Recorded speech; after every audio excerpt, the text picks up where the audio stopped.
Assalamualaikum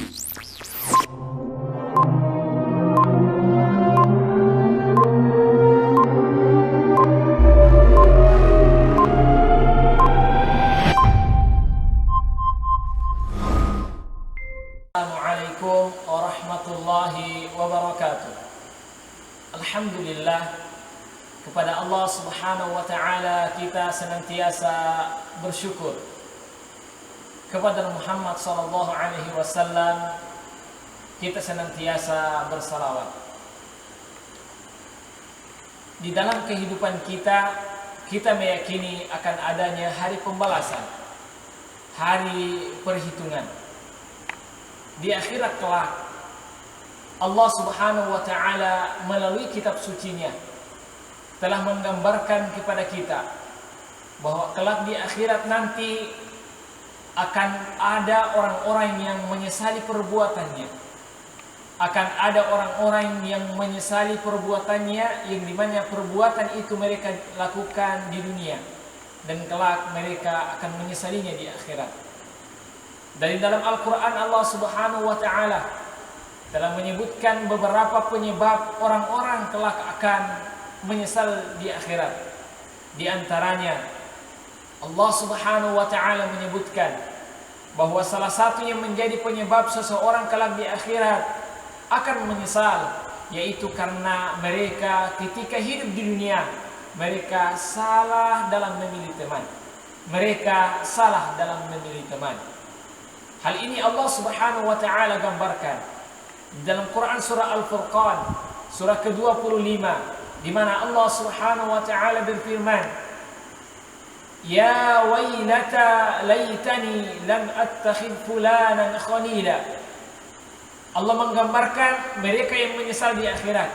Mereka berkata, "Sungguh, aduhai, aku amat sangat celaka telah menjadikan si fulan sebagai temanku." Mengapa mereka menyesal menjadikan si fulan, temannya itu sebagai teman, sahabat itu sebagai sahabatnya, teman dekatnya, teman curhatnya, teman dia bercerita berkeluh kesah?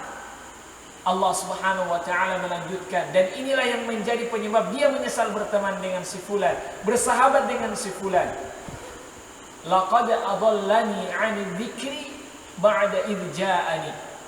Mereka yang menjadikan aku lalai dari al-dzikir, lalai dari Al-Quran, ketika Al-Quran itu telah diturunkan atau telah datang kepadaku. Yang menarik adalah karena di dalam ayat ini menggunakan kata al-dzikir, sedangkan di dalam banyak ayat Al-Quran bisa kita temukan bahwa ternyata al-dzikir di dalam Al-Quran tidak hanya bermakna Al-Quran.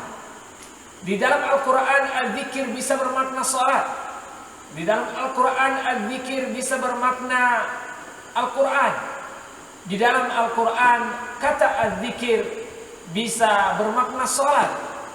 Dan di dalam Al-Quran kata al-dzikir bisa bermakna mengingat-ingat Allah, menyebut-nyebut nama Allah Subhanahu wa ta'ala.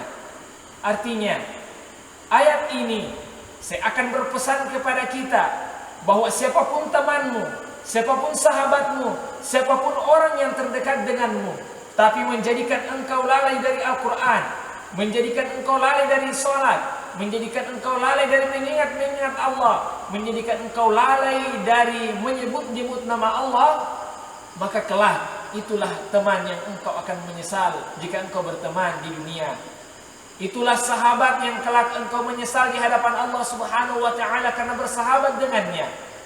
Maka di dalam Islam melalui ayat ini paling tidak Allah Subhanahu wa ta'ala mengingatkan kepada kita, dan ini yang harus kita sadari, bahwa di dalam Islam memilih teman, memilih sahabat, memilih teman cerita, teman curhat, itu bukan persoalan kecil, itu bukan persoalan besar. Maka Rasulullah SAW telah menyampaikan kepada kita bagaimana Rasulullah SAW menggambarkan bahwa setiap teman akan tercermin kepada temannya sendiri. Setiap sahabat akan tercermin kepada siapa dia bersahabat. Di mana Rasulullah SAW bersabda, "Al-mu'minu mir'atu akhihil mu'min." Seorang mukmin adalah gambaran mukmin saudaranya.